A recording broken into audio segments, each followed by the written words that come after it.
guys. So, nandito na tayo sa nakailaw na. It's exactly 7 o'clock. Pero maliwanag pa. Ayan 7 o'clock guys maliwanag pa dito. Kasi summer time dito sa Taiwan. Kaya maliwanag pa yung 7 o'clock.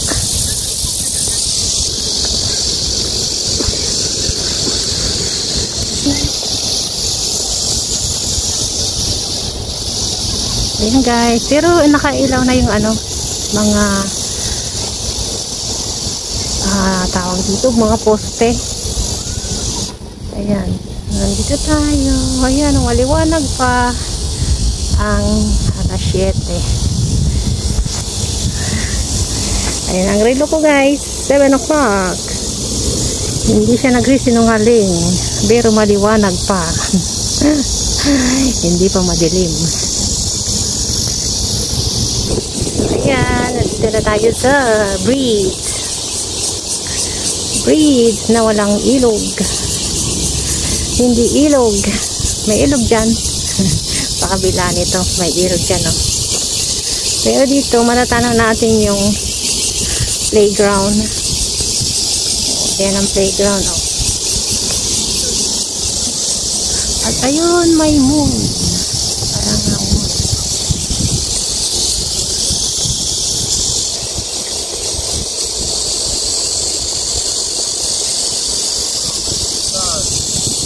Ayan yung baba dito na yung kabila. Ayan yung mga skyway.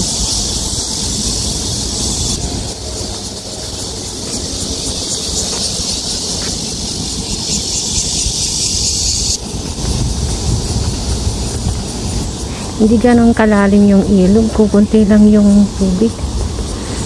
Ayun may mga manok kulay white, mga egret doon sa area na yun.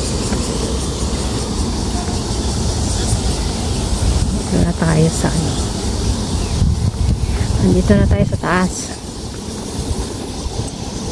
pinakagitna na to. Tatanaw na dito yung ilog, pero mababaw pala yung ilog dito. Ayan mababaw lang siya.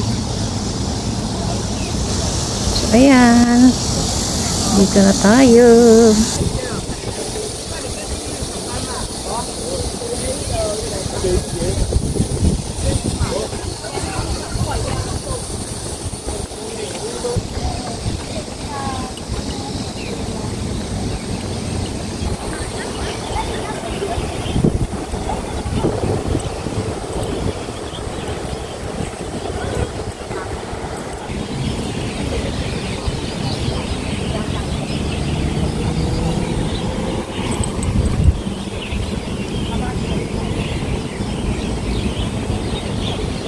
So yun guys, nandito na tayo.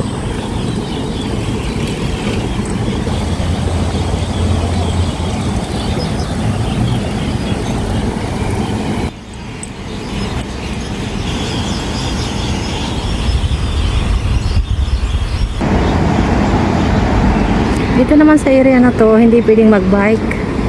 Kailangan bibit-bitin mo yung bike mo pag dito ka dadaan sa overpass na to. Ayan 1.9 kilometer. Tapos ito yung freeway. Ayan ang freeway. May parikour pala dyan. Nandito tayo sa gitna. Yan, freeway yan. Ayan. Chungyang Road.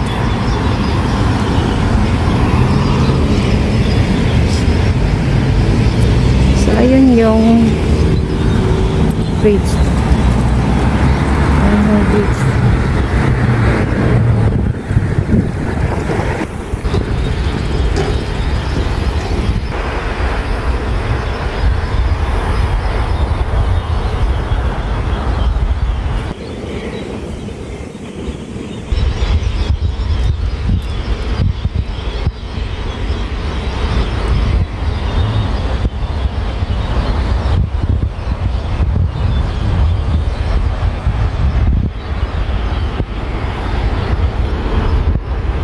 Ayan guys, dumidilim na.